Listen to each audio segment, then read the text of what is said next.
धन्यवाद, धन्यवाद, धन्यवाद। परमपिता परमेश्वर, हृदय से आपका धन्यवाद करते हैं क्योंकि आप महान सामर्थी परमेश्वर हैं, अद्भुत युक्ति करने वाले परमेश्वर हैं, अद्भुत युक्ति के द्वारा अपने योजनाओं को पूरा करने वाले परमेश्वर। हम आपका हृदय से धन्यवाद करते हैं और चाहते प्रभु आपकी महिमा जो अपरंपार है, इस संसार में सब जगह आपकी महिमा दिखाई देने लगे। आपकी सामर्थ्य के द्वारा छुटकारे के और सामर्थ्य के काम होने लगे प्रभु, ताकि आपकी महिमा हो और सारी महिमा आप ही को मिले, क्योंकि आप महिमा के परमेश्वर हैं। आपके वचन को पढ़ने से पहले पवित्र आत्मा के लिए धन्यवाद करते हैं, पवित्र आत्मा की उपस्थिति के लिए धन्यवाद करते हैं और पवित्र आत्मा के द्वारा जो प्रकाश प्राप्त होने वाला है उसके लिए धन्यवाद करते हैं। चाहते प्रभु पवित्र आत्मा के द्वारा जो हमें आत्मिक प्रकाश प्राप्त होता है उसके लिए आपका धन्यवाद हो। और प्रभु हम आपके पवित्र वचनों के और सच्चाई को और उसके प्रकाश को प्राप्त करें, ताकि प्रभु आपकी महिमा का दर्शन करते रहें और सारी महिमा आपको मिले। धन्यवाद के साथ प्रभु इस प्रार्थना को आपके इकलौते पुत्र प्रभु यीशु मसीह के नाम से मांगते हैं, आमीन। Praise the Lord. The glory of God part 45 में the time of Jacob's trouble, यानी याकूब की समस्या कहते हैं इसको, विपत्ति। याकूब की एक समय जब याकूब पर विपत्ति आएगी उसका वर्णन है। और ये बात, ये चीज जुड़ी हुई है यीशु मसीह के सेकंड कमिंग से। और सेकंड कमिंग के किस भाग से जुड़ी है, ये क्यों हमारे लिए आवश्यक है इसकी study.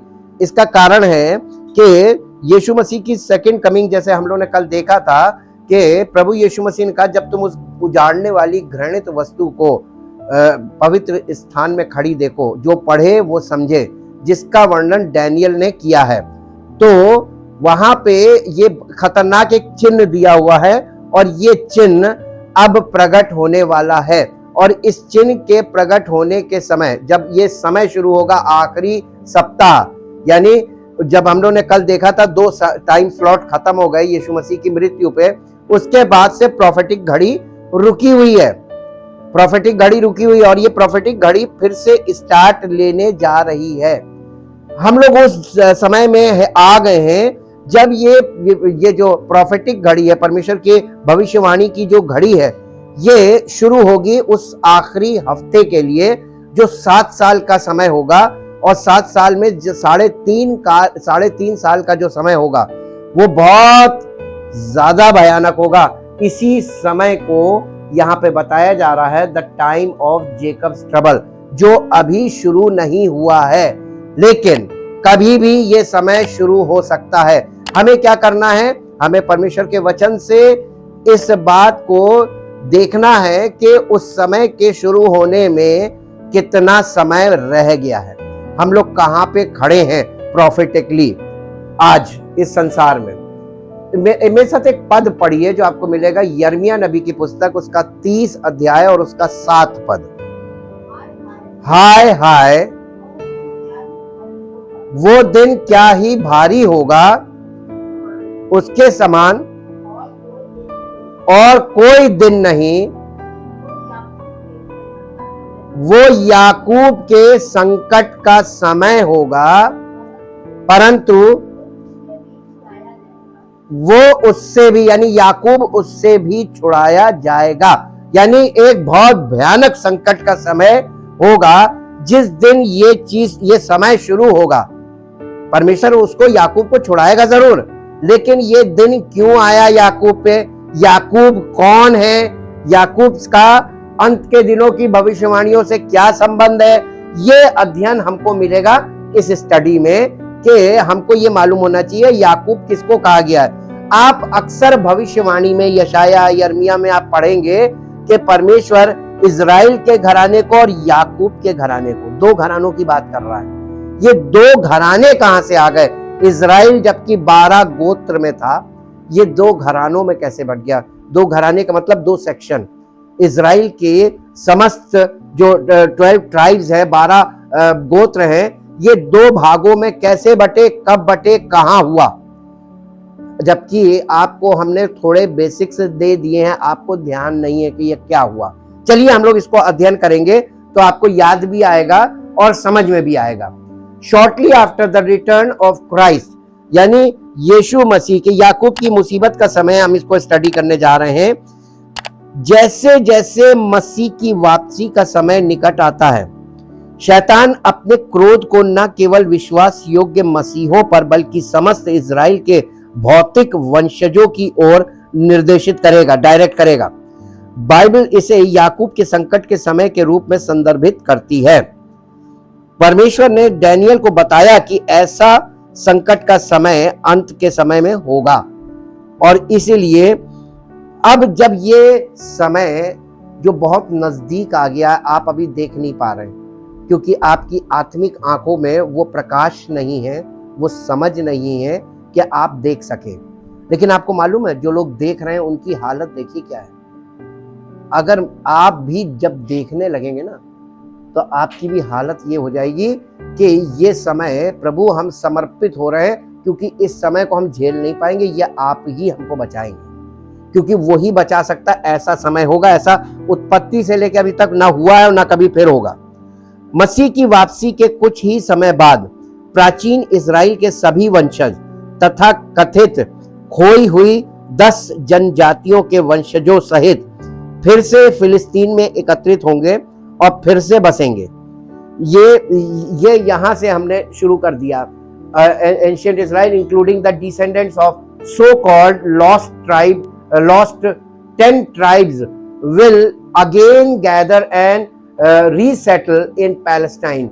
Jerusalem will once more be the capital of the restored 12 tribes of Israel.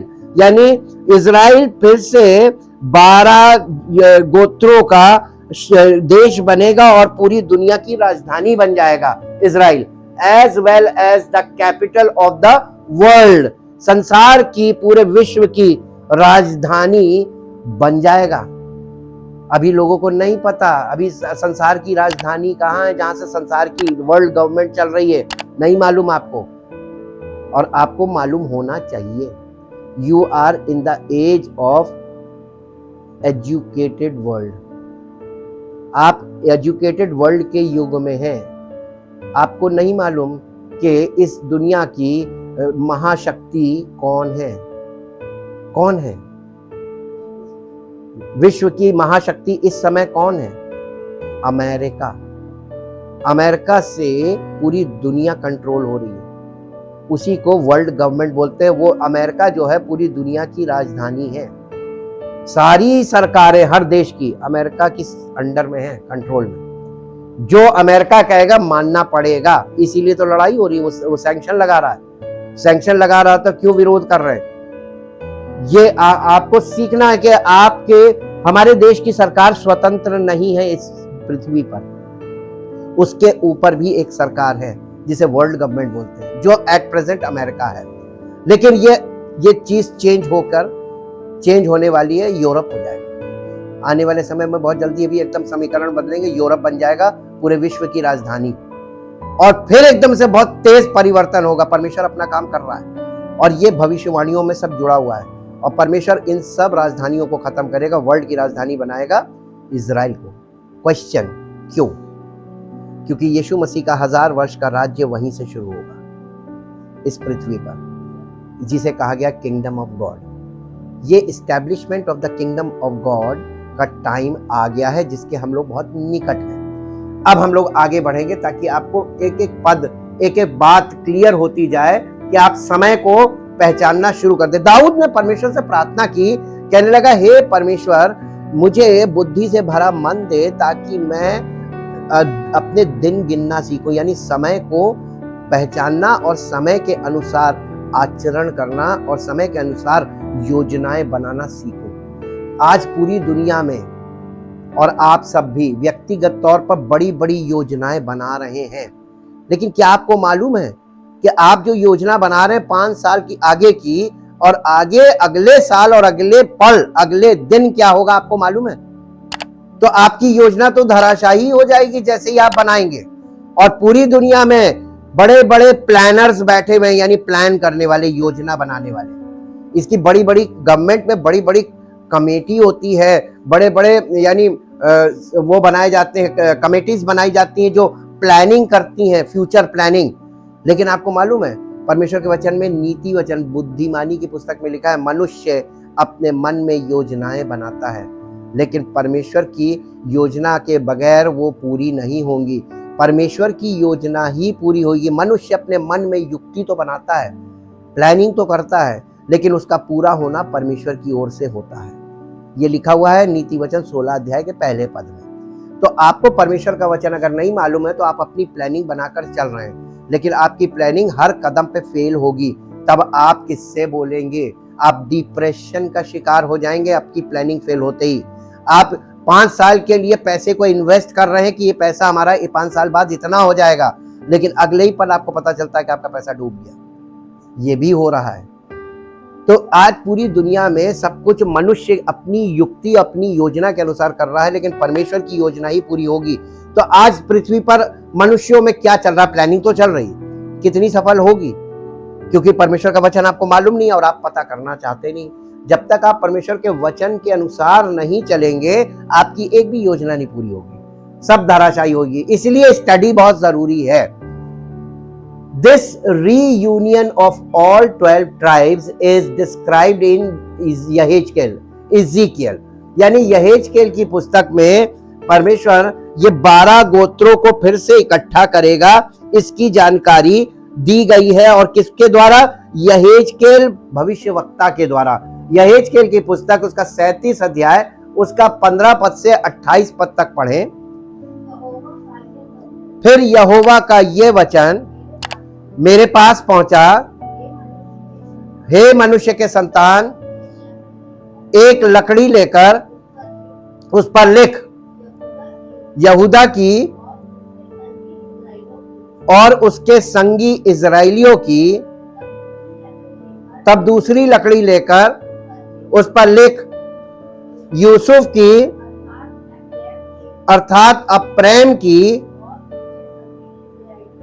और उसके संगी इजराइलियों की लकड़ी। फिर उन लकड़ियों को एक दूसरे से जोड़कर एक ही कर ले कि वे तेरे हाथ में एक ही लकड़ी बन जाएं। तब तेरे लोग तुझसे पूछे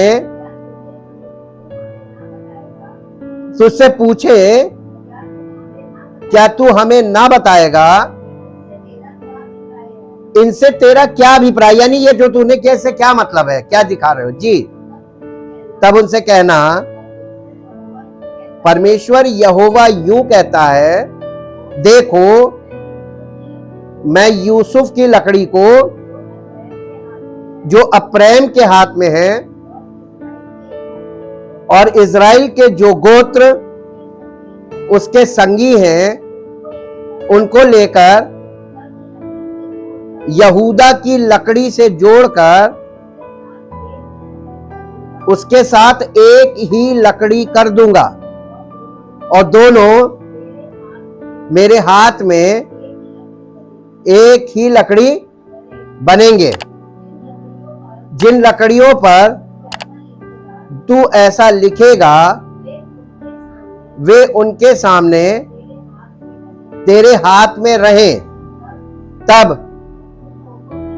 तब तू उन लोगों से कह परमेश्वर यहोवा यूं कहता है, देखो मैं इजराइलियों को उन जातियों में से लेकर जिनमें वे चले गए हैं चारों ओर से यानी पूरी दुनिया में से इकट्ठा करूंगा और उनके निज देश में यानी इजराइल में पहुंचाऊंगा। मैं उनको उस देश अर्थात इजराइल के पहाड़ पर एक ही जाति कर दूंगा और उन सबों का एक ही राजा होगा और वे फिर दो ना रहेंगे और ना दो राज्यों में कभी बटेंगे। वे फिर अपनी मूर्तों और घिनौने कामों या अपने किसी प्रकार के पाप के द्वारा अपने को अशुद्ध ना करेंगे, परंतु मैं उनको उन सब वस्तुओं से, उन सब बस्तियों से जहां वे पाप करते थे निकालकर शुद्ध करूंगा और वे मेरी प्रजा होंगे और मैं उनका परमेश्वर होऊंगा। मेरा दास दाऊद उनका राजा होगा और उन सबों का एक ही चरवाहा होगा। वे मेरे नियमों पर चलेंगे और मेरी विधियों को मानकर उनके अनुसार चलेंगे। वे उस देश में रहेंगे जिसे मैंने अपने दास याकूब को दिया है और जिसमें तुम्हारे पुरखा रहते थे। उसी में वे और उनके बेटे और पोते सदा बसे रहेंगे और मेरा दास दाऊद सदा उनका प्रधान रहेगा। मैं उनके साथ शांति की वाचा बांधूंगा, वो सदा की वाचा ठहरेगी और मैं उन्हें स्थान देकर गिनती में बढ़ाऊंगा और उनके बीच अपना पवित्र स्थान सदा बनाए रखूंगा। मेरे निवास का तंबू उनके ऊपर तना रहेगा और मैं उनका परमेश्वर होऊंगा और वे मेरी प्रजा होंगे। जब मेरा पवित्र स्थान उनके बीच सदा के लिए रहेगा, तब सब जातियां जान लेंगी कि मैं यहोवा इज़राइल का पवित्र करने वाला हूं। पूरी दुनिया की सारी अन्य जाति को परमेश्वर अपनी महिमा दिखाएगा, इज़राइल को एक करके, इज़राइल के गोत्रों को एक करके। अभी आपको यही नहीं मालूम है कि इज़राइल के गोत्र एट प्रेजेंट है कहां, कौन है, और वो पूरी दुनिया में आपस में लड़ रहे हैं और आपको पता नहीं है। सारी अन्य जाति बैठकर देख रही, अन्य जाति को तो कुछ भी नहीं मालूम है, क्योंकि परमेश्वर के वचन का कभी उन्होंने स्वाद नहीं चखा, अध्ययन करते नहीं है। अब शुरुआत हुई अध्ययन की तो उनको समझ में इसलिए नहीं आता क्योंकि शुरुआत से कभी उनको ये चीजें सुनने को नहीं मिली, जानकारी है ही नहीं। और अब जो समय है उसमें उनके पास इतना समय नहीं है कि वो समय इन्वेस्ट करें इस जानकारी को सही करने के लिए। लेकिन आपको ये जानकारी सही करनी पड़ेगी, क्योंकि आने वाला समय परमेश्वर के वचन के अनुसार ही घटित होने वाली घटनाओं से भरा हुआ है। आप कब तक अनजान रहोगे और आपकी अज्ञानता ही आपकी विनाश का कारण बन जाएगी। और विनाश नहीं चाहते हो तो जानकारी हासिल करना आपकी जिम्मेदारी बनती है, और ये व्यक्तिगत जिम्मेदारी कि आप अपनी जानकारी को दुरुस्त कीजिए। God also explained it to the prophet Jeremiah. जिस प्रकार यहेजकेल के को परमेश्वर ने ये चीजें विस्तार पूर्वक बताई थी, उसी प्रकार परमेश्वर ने यिर्मयाह भविष्यवक्ता को भी ये बातें बताई थी। यिर्मयाह नबी की पुस्तक 30 अध्याय का 3 पद पढ़ दीजिए। क्योंकि यहोवा की ये वाणी है, ऐसे दिन आते हैं कि मैं अपनी इजरायली और यहूदी प्रजा, देखिए दो आ गए ना, इजरायली और यहूदी प्रजा को बंधुआई से लौटा लाऊंगा और जो देश मैंने उनके पितरों को दिया था। ये कौन से देश की बात कर रहा है? इजराइल। इजराइल वो देश है जो परमेश्वर ने इजराइलियों को दिया था, लेकिन आज बहुत से देशों में बट गए इजराइली, और आपको ये भी नहीं पता कि वो इजराइली हैं। पूरी दुनिया में किसी को नहीं, परमेश्वर अगर ना खोले तो किसी को नहीं मालूम कि वो इजराइली हैं, वो इजराइल के खोए हुए गोत्र हैं। अब देखिए, ये गोत्रों से पकड़ता परमेश्वर, into captivity, he would also rescue some of them from it. यानी परमेश्वर उनको बंधुआई से निकाल के, God also indicated to Jeremiah that while he would allow the future descendants of the ancient kingdoms of Israel and Judah to fall into captivity. परमेश्वर इस बात को बहुत ध्यान से समझिएगा, यहां पे क्या कह रहा है कि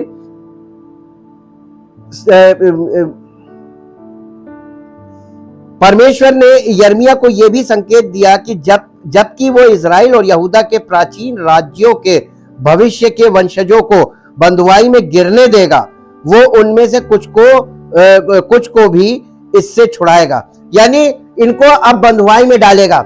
ये जो गोत्र बचे हुए जो इजराइल में नहीं रह रहे, दूसरे कंट्रीज में रह रहे हैं, इनको अब बंधुआई में जाएगा, ये बंदी बनाए जाएंगे। और जब ये बंदी बनाए जाएंगे, इनमें से कुछ को छुड़ाएगा। अब आप कुछ को देखना मांगते हैं तो घर में जाके पढ़िएगा, आप इसको प्रकाशित वाक्य, आपको वहां पे ये चीज पड़ जाएगी कि 12 गोत्रों में से हर गोत्र में से वो कितने कितने लोगों को बचाएगा। उसकी संख्या दी हुई है इजराइलियों के बचाने की, और वो इजराइलियों को बचाने कितने कितने को बचाएगा हर गोत्र से बराबर है।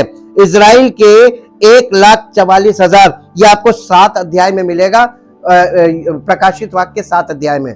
हर गोत्र से 12-12 हजार लोग बचाएगा परमेश्वर ने हर चीज को एकदम सही रखा है, बैलेंस्ड है इनकी, और एकदम समय पर पूरा होने वाला कार्य है ये। अब देखिए, ये सारी चीजें परमेश्वर ने रेडी कर रखी है, अपना प्लान रेडी कर रखा है। लॉस्ट 10 ट्राइब्स नहीं, he calls this end time catastrophe especially on the descendants of ancient Israel's northern kingdom, now known only as the lost 10 tribes, the time of Jacob's trouble। ये जो याकूब की संकट का समय, याकूब की विपत्ति का समय जो है, वो किन लोगों के लिए है?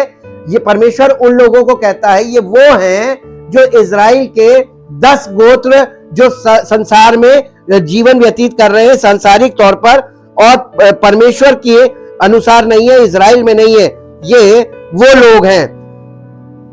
वो परमेश्वर इस अंत समय की तबाही को, कैटास्ट्रॉफी का मतलब होता है तबाही को कहता है विशेष रूप से प्राचीन इजराइल के उत्तरी राज्य के वंशजों पर, जिसे अब केवल खोई हुई 10 जनजातियों के रूप में जाना जाता है। आज परमेश्वर के ये इजराइल के ये 10 जो गोत्र हैं जो खो गए हैं संसार में, ये आज जनजाति कहलाती है। ये इजराइली भी नहीं रहे, इनकी जाति बदल गई, जनजाति कहलाती है, और ये कई कंट्रीज में बट गए हैं। और ये याकूब के परेशानी का समय, यानी जेकब्स ट्रबल, इस समय को इन्हीं लोगों के ऊपर केंद्रित कर रहा है कि इनके ऊपर जो अब बुरा समय परमेश्वर ला रहा है, वो समय बहुत भयानक होगा। उस समय को जानने से पहले ये मालूम होना चाहिए कि ये समय किनके कारण आ रहा है, और वो कौन लोग हैं, और उनकी पहचान हमको कैसे होगी, क्योंकि हमें ये जानकारी होनी चाहिए कि वो कौन लोग हैं जिनके विषय में वचन बता रहा है।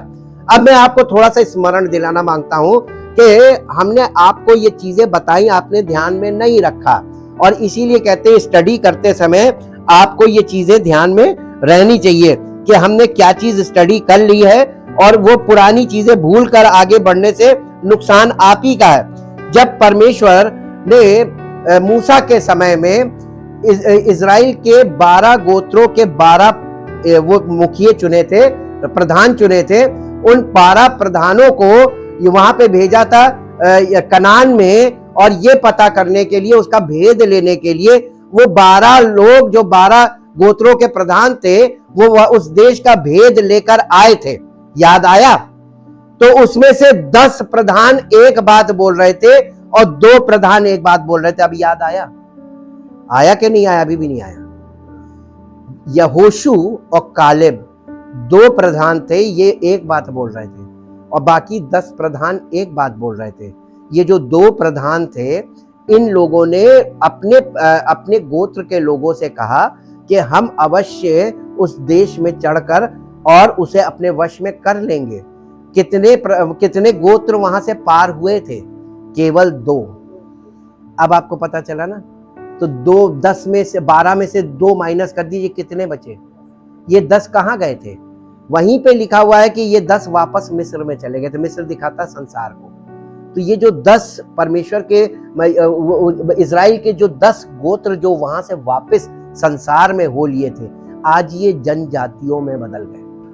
ये कौन है पता करना चाहिए ना, क्योंकि इन्हीं को परमेश्वर वापस लाके गोत्रों को 12 बनाएगा, 12 ट्राइब्स कंप्लीट करेगा, तभी इजराइल कंप्लीट होगा। यूनाइट इजराइल, इजराइल को यूनाइट करेगा, क्योंकि वहीं से, वहां पे अभी आपने भविष्यवाणी पढ़ा, परमेश्वर दाऊद की गद्दी के द्वारा वहां से शासन करेगा। तो ये जो वर्ल्ड की कैपिटल बनेगी, और दाऊद की गद्दी पर परमेश्वर ने किसको बैठाने का वादा किया था नए नियम में?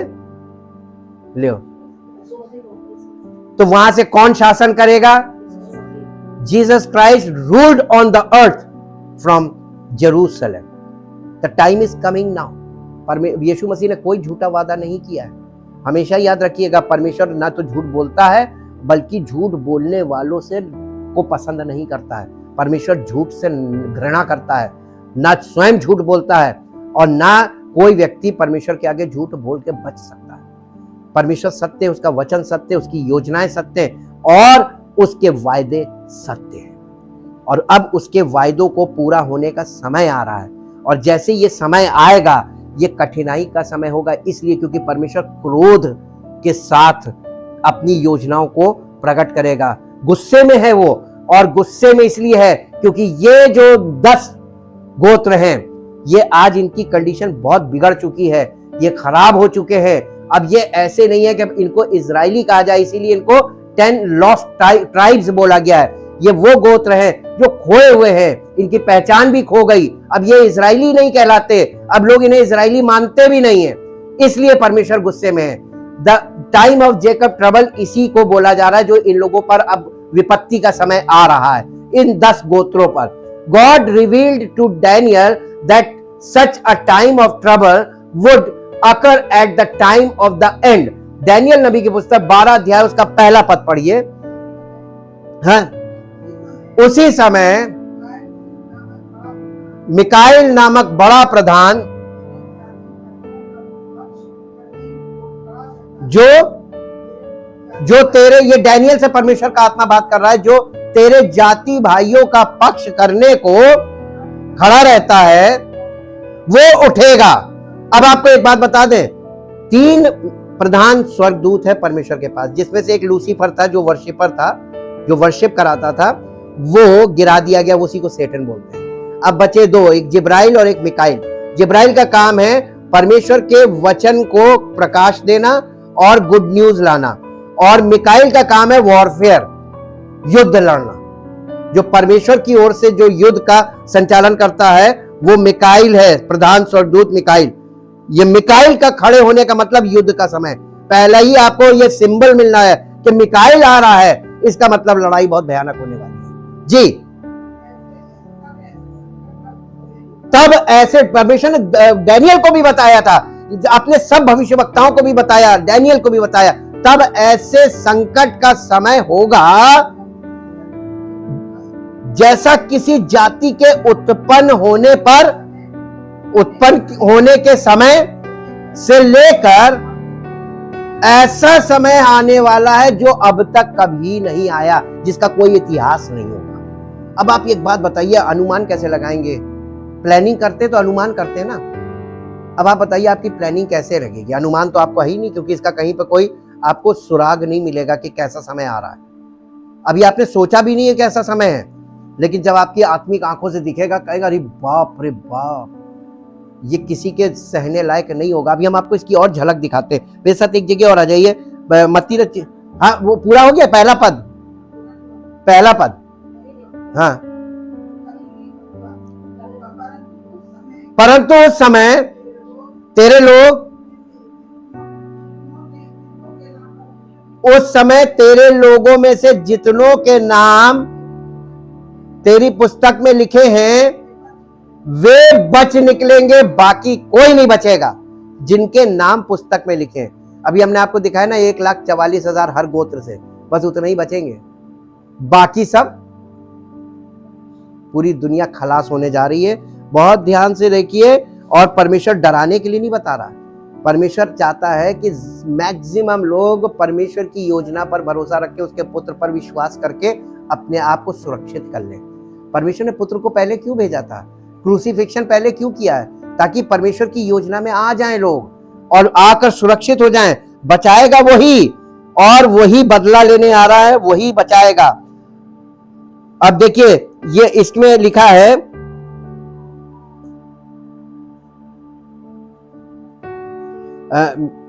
मत्ती 24 अध्याय में आ जाइए, 21 पद पढ़िए, 21 और 22 पद। मत्ती 24 का 21 क्योंकि उस समय ऐसा क्लेश होगा नहीं लिखा है बाइबल में। जब कभी भी कोई वर्ड उसके आगे भारी वर्ड लग जाए, भारी विपत्ति, इसका मतलब इतनी भयानक जो आप उसको अनुमान नहीं लगा सकते। भारी क्लेश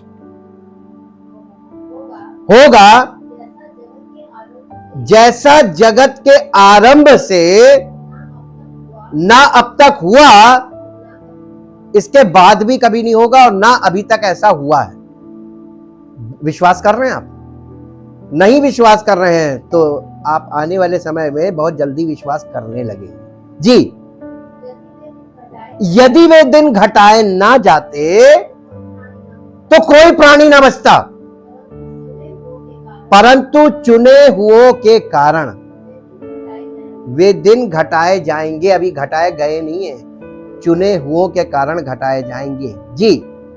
उस समय कोई तुमसे कहे देखो मसीह यहां है या वहां है, तो विश्वास मत करना। आप समझ में आया? अभी तो चल जाएगा, तुमको इधर भगा रहे हैं, उधर भगा रहे हैं, यह भागे जा रहे हैं, वहां भागे जा रहे हैं, कहीं नहीं है। वो जब प्रकट होगा बहुत भयानक समय होगा, इसीलिए बताया जा रहा है उसका प्रकटीकरण से पहले का समय वो तुमको बताएगा कि वो आ रहा है। पूरी पृथ्वी पर बहुत त्राही त्राही मचेगी और वो समय बहुत नजदीक है। हम आपको अभी ये विपत्तियों का, पीड़ाओं का आरंभ में हम लोग पहुंच गए हैं, अगला पार्ट ही तो बाकी है। कब शुरू हो जाएगा आपको नहीं मालूम, इसलिए बहुत ध्यान से देखिए, न्यूज को देखिए, हालात देखिए पूरी दुनिया के। गॉड रिवील्ड, अच्छा ये तो हो गया। This and other prophecies indicate that Satan's wrath during the last days will be directed not only toward faithful Christians but also toward the ethnic descendants of all Israel। यानी इसका मतलब ये हुआ कि ये और अन्य भविष्यवाणियां इंगित करती हैं कि अंत के दिनों के दौरान शैतान का क्रोध न केवल वफादार मसीहों की ओर बल्कि पूरे इजराइल के जातीय वंशजों के प्रति भी निर्देशित किया जाएगा। यहूदियों के साथ साथ खोए हुए 10 गोत्रों के वंशज जिनकी पहचान शैतान कभी नहीं भूला है। किनकी पहचान? उन 10 गोत्रों की पहचान शैतान भूला नहीं है। उनके ऊपर अटैक करेगा, ये शैतान का अटैक होगा उनके ऊपर। और भूला ये विशेष रूप से कौन लोग होंगे ये, अब हम इसको थोड़ा सा खोल देते हैं आपके लिए।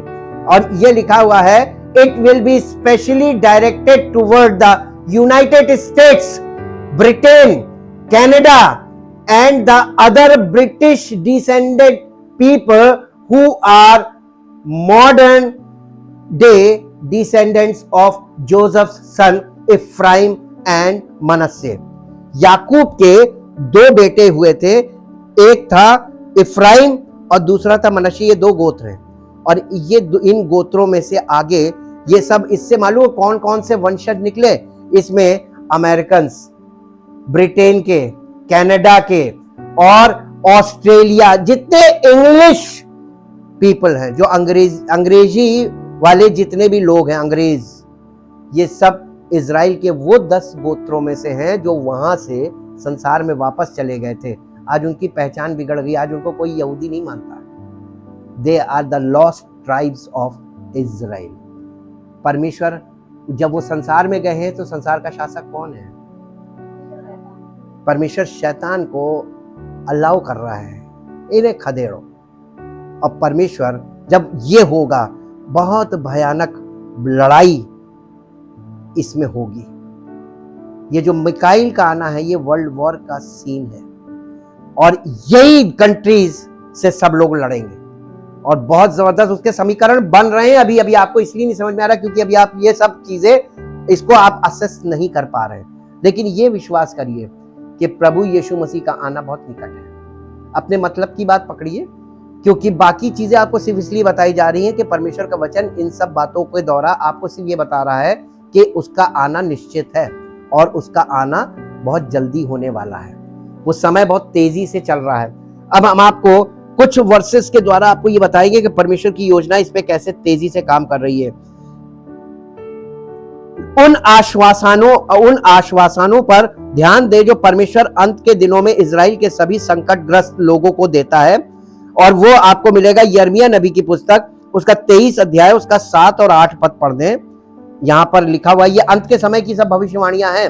यिर्मयाह 23 अध्याय, उसका 7 और 8 पद यहां पर लिखा है, तो इसलिए देख, यहोवा की ये वाणी है कि ऐसे दिन आएंगे जिनमें लोग फिर ना कहेंगे, यहोवा जो हम इजराइलियों को मिस्र देश से निकाल ले आया, उसके जीवन की सौगंध, परंतु वे ये कहेंगे, यहोवा जो इजराइल के घराने को उत्तर देश से उन सब देशों से भी जहां उसने हमें जबरन निकाल दिया था, निकाल ले आया वहां से, ये उसके जीवन की सौगंध, तब वे अपने ही देश में बसे रहेंगे। और इसके बाद देखिए एक और पद पढ़िए जो आपको मिलेगा, यिर्मयाह नबी की पुस्तक 31 अध्याय, नहीं 30 अध्याय का 10 पद, 30 अध्याय 10 पद। इसलिए हे मेरे दास याकूब, तेरे लिए यहोवा की ये वाणी है, मत डर, हे इज़राइल विस्मित ना हो, क्योंकि मैं दूर देश से तुझे और तेरे वंश को बंधुआई के देश से छुड़ा ले आऊंगा। तब याकूब लौटकर चैन और सुख से रहेगा। याकूब का मतलब आप समझ गए ना, सारे इंग्लिश बोलने वाले जितने कंट्री हैं और वहां के लोग, ये याकूब के वंश हैं।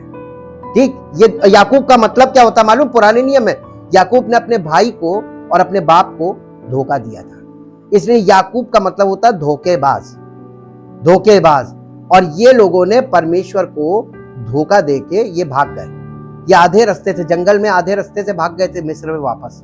ये धोखेबाज है और परमेश्वर ने इनको भागने दिया, क्योंकि परमेश्वर अंत के दिनों में इनके द्वारा अपनी महिमा करना चाह रहा था। और इस तरीके से दुनिया में हम लोग आगे चल रहे हैं, और आज हम लोग जहां पे आए हैं सब चीजें परमेश्वर पुराने यानी जड़ से खोल रहा है।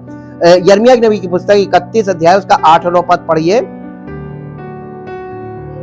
देखो मैं उनको उत्तर देश से ले आऊंगा और पृथ्वी के कोने कोने से इकट्ठे करूंगा, और उनके बीच अंधे, लंगड़े, गर्भवती और जच्चा स्त्रियां भी होंगी। एक बड़ी मंडली यहां लौट आएगी, वे आंसू बहाते हुए आएंगे और गिड़गिड़ाते हुए मेरे द्वारा पहुंचाए जाएंगे। मैं उन्हें नदियों के किनारे किनारे से और ऐसे चौरस मार्ग से ले आऊंगा जिससे वे ठोकर ना खाने पाएं, क्योंकि मैं इज़राइल का पिता हूं और अप्रैम मेरा, ये अप्रैम कौन है? एफ्राइम को ही हिंदी में अप्रैम बोलते हैं। ये अप्रैम मेरा जेठा है। और ये अप्रैम कौन है? ये इंग्लिश भाषी कंट्री है। अब आपने देखा परमेश्वर अपनी योजना को पहले से उसने भविष्यवाणी में रखा हुआ कि मैं अंत के दिनों में इसे पूरा करूंगा, और इस वाले काम को करने में विपत्ति का समय तो होगा ही होगा, क्योंकि ये लड़ाई के बिना संभव नहीं है। जब परमेश्वर पूरी दुनिया को रीसेटल करेगा, सब चीजें हिलाई जाएंगी। लिखा हुआ ना, यीशु मसीह ने कहा था आकाश की सब जो जितनी भी आपको तारागण ये सब हिलाया जाएगा, जमीन और सारे शासन हिलाए जाएंगे, यानी गवर्नमेंट्स हिलाई जाएगी, देश हिलाए जाएंगे। और ये इसीलिए बहुत हिलाने का मतलब मालूम क्या है? मैं सब चीजों को हिलाऊंगा, इसका मतलब everything is going to be disbalanced, mess हो जाएगा, पूरी दुनिया में मेस हो जाएगा। उस मेस करने के बाद परमेश्वर उस चीजों को रीसेटल करेगा। ये योजनाएं बड़ी तरतीब से रखी गई और ये तरतीब से ही पूरी होंगी। और आपको बस ये समझना है अपने मतलब की बात कि प्रभु यीशु मसीह का आना बिल्कुल निकट, वरन द्वार पर ही है। वचन के अनुसार द्वार पर का मतलब ये है कि कुछ ही सालों में, 7 साल का पीरियड शुरू होने में हो सकता है कि साल भर का समय बाकी हो, तो हम 7 साल को 8 साल 9 साल मान लें। हमने मोटा मोटा ये माना है, अनुमानता 10 ईयर्स के अंदर पूरी दुनिया में उथल पुथल होकर सब चीजें रीसेटल होंगी, पूरी दुनिया फिर से न्यू वर्ल्ड ऑर्डर में खड़ी होगी। And this new world order is called the kingdom of God from Jerusalem. Jesus rain on earth from Jerusalem. इसी को मिलेनियम किंगडम बोला है। यीशु मसीह का 1000 वर्ष का राज्य शुरू होगा आफ्टर दिस पीरियड। ये सब चीजें जो होने के बाद ही यीशु मसीह का शासन शुरू होगा। क्या आप उसके राज्य में, लिखा है जो आज कष्ट उठा रहा मसीह में, मसीह के द्वारा, मसीह के नाम से, उस समय वो बादशाही करेगा। आज आप कष्ट नहीं उठाना मांग रहे, आज यीशु मसीह को इनकार करके लोग भागते हैं, उस समय क्या होगा उनका? वहां तक पहुंच नहीं पाएंगे, नहीं पहुंच पाएंगे, यहीं पे खत्म कर दिए जाएंगे। केवल वही वहां पर जाएगा जो आज झेलेगा, वो वहां बादशाही करेगा। लिखा है मसीह के साथ दुख उठाएगा, वो मसीह के साथ राज्य भी करेगा। पूरी दुनिया में फेज चेंज होने वाला। Thank you Lord. परमपिता परमेश्वर, हृदय से आपका धन्यवाद करते हैं, क्योंकि आपकी बातें जो एक बार में तो कभी किसी की समझ में ना आई है, ना कभी आ सकती है। हमें आपकी बातों को बिल्कुल समझ में तब तक नहीं आता प्रभु, जब तक आपका पवित्र आत्मा हमारी अगुवाई ना करे, और जब तक पवित्र आत्मा पॉइंट दर पॉइंट हमको उन चीजों को समझाए ना। पवित्र आत्मा जब समझाता है तो बातें समझ में आती हैं। हम धन्यवाद करते पिता परमेश्वर, और चाहते आपकी इच्छा और योजना के अंतर्गत सब कुछ पूरा होने जा रहा है। इसलिए प्रभु हम अपनी कोई योजना नहीं बना रहे, बल्कि इस समय हम अपने आप को आपकी योजना में इन्वॉल्व करते हैं, समर्पित करते हैं, ताकि आपकी योजना हमारे जीवन में पूरी हो। केवल हमारे जीवन में नहीं, हर उस व्यक्ति के जीवन में जिसने प्रभु यीशु मसीह को अपना उद्धारकर्ता स्वीकार किया है और उसके बलिदान पर विश्वास करके वो उसको समर्पित हुआ है कि अब मैं पाप में जीवन व्यतीत नहीं करूंगा, बल्कि पवित्र आत्मा की अगुवाई में चलूंगा।